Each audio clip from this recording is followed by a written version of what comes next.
ఆవిడెందుకు వచ్చారు? అది వాళ్ళ ఇంట్లో కరెంట్ పోయిందంటండి. సీరియల్ మధ్యలోనే ఆగిపోతుందని మన ఇంటికొచ్చి చూస్తున్నారు. పాపం. ఓహో సరే.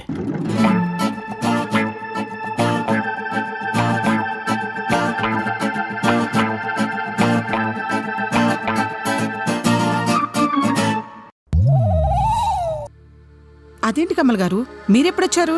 ఇందాకే వచ్చానండి, టీవీ చూద్దామని. అదేంటి, మీ ఇంట్లో పవర్ లేదా? ఉందండి, కేబుల్ కనెక్షన్ కట్ అయిందా? శుభ్రంగా పనిచేస్తుంది మా టీవీ. మరి మా ఇంటికి వచ్చి టీవీ చూస్తున్నారేంటి? అదా, ఇందాక మీరు మా ఇంటికి వచ్చి గంట సేపు టీవీ చూశారు కదా, అందుకే నేను కూడా మీ ఇంటికి వచ్చా గంట సేపు టీవీ చూద్దామని.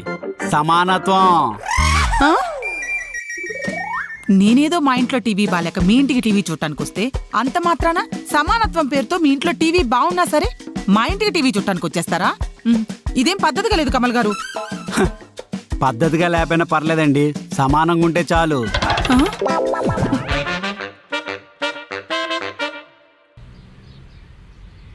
హలో హలో అంజు, నేను ఇందాక మీ ఇంటికి వచ్చి టీవీ చూశాను కదా, ఇప్పుడు మీ ఆయన మా ఇంటికి వచ్చి టీవీ చూస్తున్నాడు.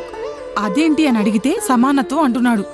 ప్లీజ్ మీ ఆయన్ని మా ఇంటికి వచ్చి తీసుకెళ్ళవా ప్లీజ్. మీరు టీవీ చూస్తున్నప్పుడు మీ ఆయన వచ్చి మిమ్మల్ని తీసుకెళ్లేదు కదండి. ఇప్పుడు మా ఆయన టీవీ చూస్తున్నప్పుడు నేనొచ్చి తీసుకెళ్తా అంటే ఆయన ఒప్పుకోరండి. సమానత్వం పోతుంది అంటారు. మరి ఇప్పుడు ఏం చేయమంటావు? ఆయన సమానత్వం పూర్తయ్యే వరకు వెయిట్ చేయండి అంటాను, అంతే.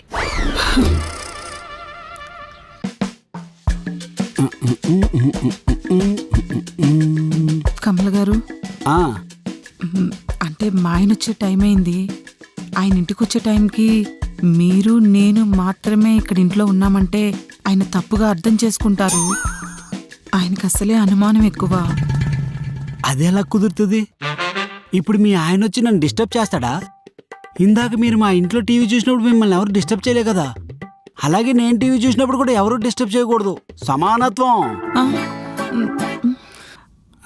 అనిత గారు, ఇందాక మా ఇంటికి వచ్చినప్పుడు ఏమైనా స్నాక్స్ తిన్నారేంటండి? ఎందుకు? అంటే మీరు స్నాక్స్ తింటే నేను కూడా ఇక్కడ స్నాక్స్ తినాలి కదా మీ ఇంట్లో. లేదు. అవునా, అయితే తినలేండి. ఏమైనా పని ఉంటే చూసుకోండి, వెళ్ళండి.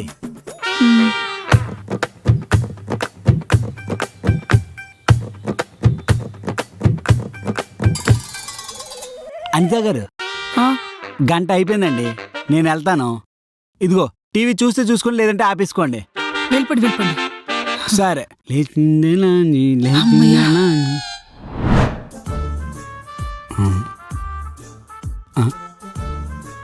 ఏమైంది అంజు, అలా బొగ్గ రుద్దుకుంటున్నావు? కొంప తీసి దోమ కుట్టిందా? అలా అయితే నువ్వు కూడా ఆ దోమను ఎతికిపెట్టి కరిచేయి, సమానం అయిపోద్ది. అయ్యో అది కాదండి, పక్కింటి అనిత వాళ్ళ కొడుకున్నాడు కదా, ఆ బాబు నా బుగ్గ మీద ముద్దు పెట్టాడు. ఓహో, మరి నువ్వు కూడా తిరిగి ముద్దు పెట్టేశావా? పెడదామని అనుకున్నాను, కానీ ఆ లోపు వాడి స్కూల్ బస్ వచ్చిందని ఎక్కేసి వెళ్ళిపోయాడు. అదేంటది? అలా అయితే సమానత్వం పోద్ది కదా. అయితే ఇప్పుడు నన్ను ఏం చేయమంటారు? వాళ్ళ ఇంట్లో ఒకరు మన ఇంట్లో ఒకరికి ముద్దు పెట్టారని మన ఇంట్లో ఒకరు వాళ్ళ ఇంట్లో ఒకరికి ముద్దు పెట్టాలంటారు, అంతే కదా? అబ్బా, నాకంత ఓపిక లేదండి. కావాలంటే మీరే వెళ్ళి వాళ్ళ ఇంట్లో ఒకరికి ముద్దు పెట్టేసి రండి. అదేంటిది? అలా అయితే సమానత్వం పోద్ది కదా. నేనే ముద్దు పెట్టి చూస్తాను, సమానత్వం చాలా ఇంపార్టెంట్. ఎలాగైనా ముద్దు పెట్టేయాలబ్బా. ఎక్కడే ఉన్నారా? మీరేంటండి కమల్ గారు మా ఇంటి వైపు వచ్చారు? ముద్దు పెట్టడానికి. ఇందాక మీ పిల్లోడు మా ఆవిడకి ముద్దు పెట్టాడంట, మా ఆవిడ తిరిగి ముద్దు పెట్టడం మర్చిపోయింది. అందుకే మీ ఫ్యామిలీలో ఒకరు మా ఫ్యామిలీలో ఒకరికి ముద్దు పెట్టారు, కాబట్టి మా ఫ్యామిలీ నుంచి నేను మీ ఫ్యామిలీ ఎవరికైనా ముద్దు పెట్టడానికి వచ్చా. పిల్లోడు స్కూల్కి వెళ్ళాడా? అయితే మీ ఆయన పిల్లండి, ముద్దు పెట్టేస్తా. మా ఆయన ఆఫీస్కి వెళ్ళిపోయారండి. అవునా, అయితే వేరే ఆప్షన్ లేదండి. సమానత్వం కోసం మీకు ముద్దు పెట్టాలా? అనిత గారు, ఏమండి అనిత గారు, ఏమండి ఆగండి.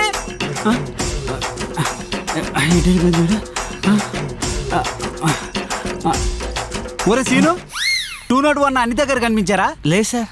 ఒరే, ఆవిడకి ముద్దు పెట్టాలరా, కనిపించకండి వెళ్ళిపోయింది. ఏంటి, ఆవిడకి ముద్దు పెడతారా? ఎందుకు సార్? సమానత్వం కోసం రా. ఏంటి సమానత్వం కోసమా? ఏంటి సార్, మీకు ఆవిడ ముద్దు పెట్టిందా, దానికోసం మళ్ళీ పెడతానంటున్నారా? ఏహే, ఇప్పుడు అదంతా చెప్పలేను రా. అనిత గారు అక్కడ ఉన్నారా? వస్తాను, ఉండండి. మీ సమానత్వం పాడుగారు.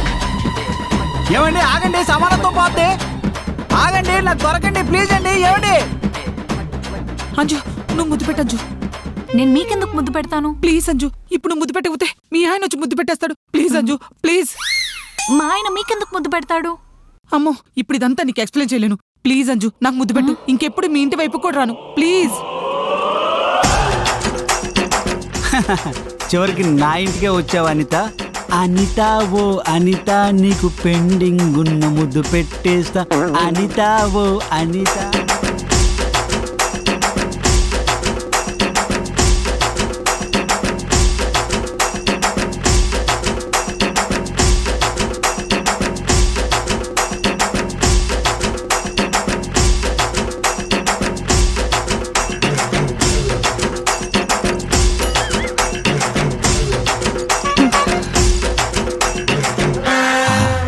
సమానం అయిపోయింది.